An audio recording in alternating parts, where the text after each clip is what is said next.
Selamat petang, salam sejahtera. Terima kasih karena bersama dengan saya di Nazilin Unity Channel. Petang ini tajuknya, Muhyiddin ingat boleh perintah selamanya. Itu persoalan Puan Zarkasi kepada Muhyiddin Yassin. Kita nak ulas pendek tapi bernas. Kemarin Muhyiddin Yassin di dalam sidang parlimen menyatakan bahawa beliau kata Anwar Ibrahim tidak akan memerintah. Dia bertanya kepada Anwar Ibrahim, kamu ingat kamu akan memerintah selama-lamanya? Wah, itu persoalan Muhyiddin Yassin terhadap Anwar Ibrahim yang dilihat pada pendapat saya apabila melihat video dalam ucapan Muhyiddin Yassin, ianya kelihatan amat beremosi dan amat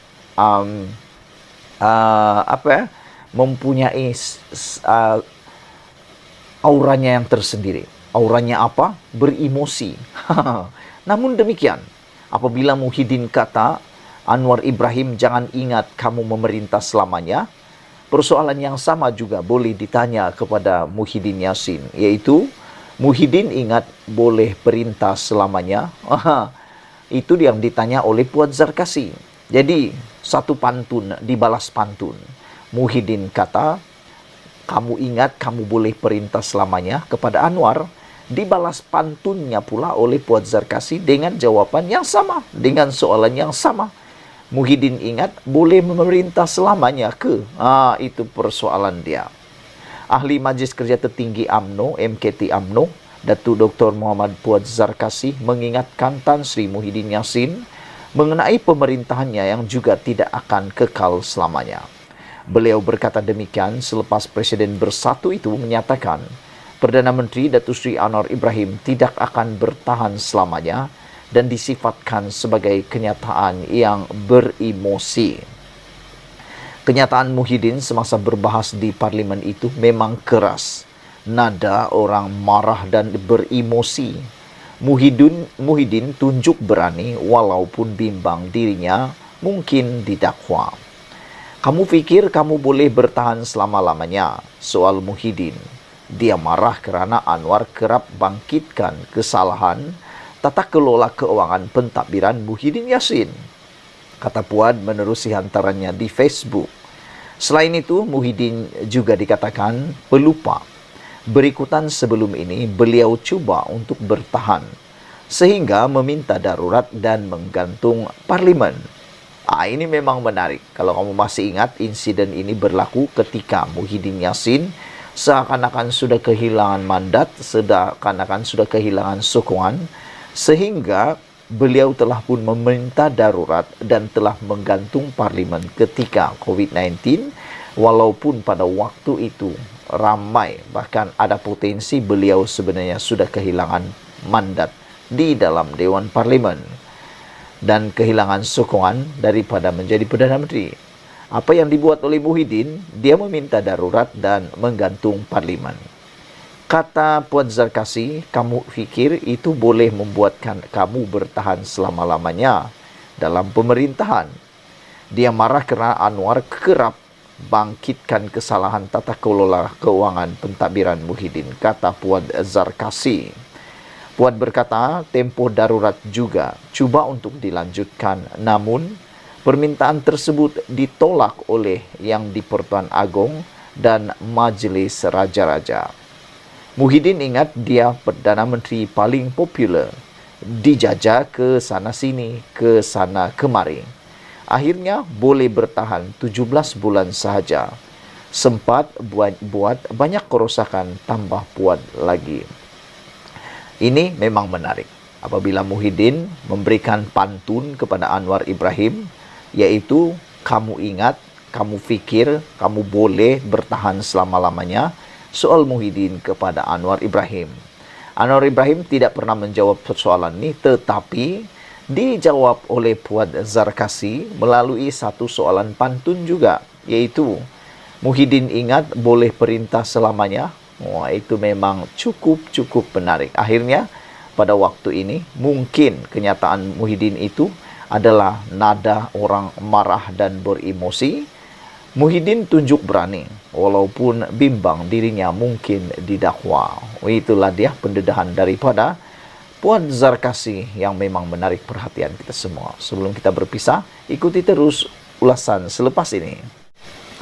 Selamat petang, salam sejahtera. Terima kasih karena bersama dengan saya di Nazli Nudity Channel. Isu yang paling hangat pada petang ini ialah dalam seminggu atau 2 minggu lagi, Bersatu akan didakwa oleh SPRM. Itu persoalan besar yang akan kita jawab pada petang ini. Sebelum kita teruskan, sila dulu tekan butang subscribe untuk mendapatkan isu terkini dan membantu mengembangkan channel ini. Tekan butang subscribe itu percuma. Saudara-saudara sekalian, isu yang paling hangat pada ketika ini membabitkan derma RM 300 juta yang dikatakan datang daripada golongan kontraktor yang telah mendapat proyek semasa pemerintahan Muhyiddin Yassin. Ini telah menimbulkan pelbagai polemik, pelbagai naratif dan pelbagai cerita yang memang menarik perhatian kita semua. Ada yang kata itu hanya satu langkah politik, ada yang kata itu hanya satu langkah fitnah, dan ada yang kata itu semua adalah pembohongan.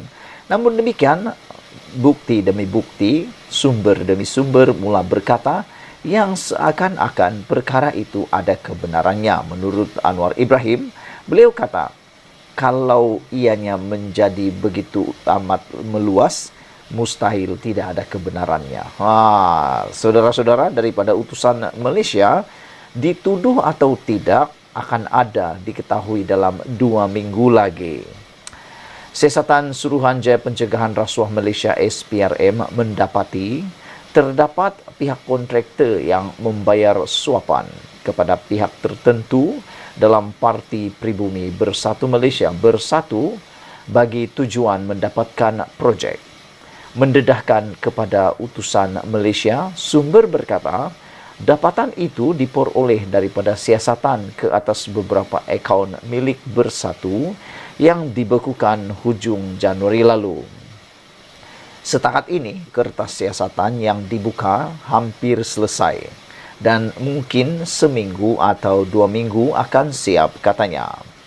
Menurutnya, beberapa kertas siasatan dibuka. Ada yang sudah lengkap dan dalam perbincangan dengan Timbalan Pendakwa Raya. Pegawai penyiasat dan Timbalan Pendakwa Raya akan memuktamadkan dan putuskan sama ada terdapat kes atau tiada kes. Jadi, kerja SPRM jalankan siasatan dan difahamkan. Ada beberapa yang dikenal pasti dan bukannya semua daripada jumlah RM 300 juta itu. Dana yang diperoleh parti itu digunakan untuk kempen pilihan raya, katanya. Bagaimanapun, sumber itu tidak dapat memberitahu berhubung penglibatan Presiden Parti terbabit serta pembabitan parti lain. Jumlah nama yang terlibat juga akan dimuktamadkan secepat mungkin. Kita akan tahu sama ada terdapat kes untuk dituduh, tiada kes atau akan dikenakan tindakan lain-lain. Yang menjadi isu ketika ini adalah jumlah sebanyak RM 300 juta yang masuk ke akaun Bersatu, dan itu yang disiasat, kata beliau. Sebelum ini, Ketua Pesuruhjaya SPRM Tan Sri Azam Baki mengesahkan SPRM membeku akaun Bersatu untuk disiasat. Mengikut Akta SPRM 2009 dan Akta Pencegahan Pengubahan Wang Haram, pencegahan pembiayaan keganasan dan hasil daripada aktiviti haram. Saudara-saudara sekalian, nampaknya seperti yang dinyatakan oleh laporan di dalam utusan Malaysia ini, dituduh atau tidak akan diketahui dalam 2 minggu lagi berkaitan dengan derma RM 300 juta yang diterima oleh Parti Bersatu yang telah menyebabkan akaun Parti Bersatu dibekukan bagi membantu siasatan berkaitan dengan isu 300 juta derma atau sumbangan daripada kontraktor ini. Bagaimanapun, sumber tidak dapat memberitahu penglibatan Presiden Parti terbabit iaitu Muhyiddin Yassin serta pembabitan parti lain dalam isu sumbangan 300 juta ini. Jumlah nama yang terlibat juga akan dimuktamadkan secepat mungkin. kita akan tahu sama ada terdapat kes untuk dituduh, tidak ada kes atau dikenakan tindakan lain-lain. Yang menjadi isu ketika ini adalah jumlah sebanyak Rm300 juta yang dimasukkan ke akaun Bersatu dan itu sedang disiasat, kata sumber berkaitan. Kita ikuti terus ulasan selepas ini.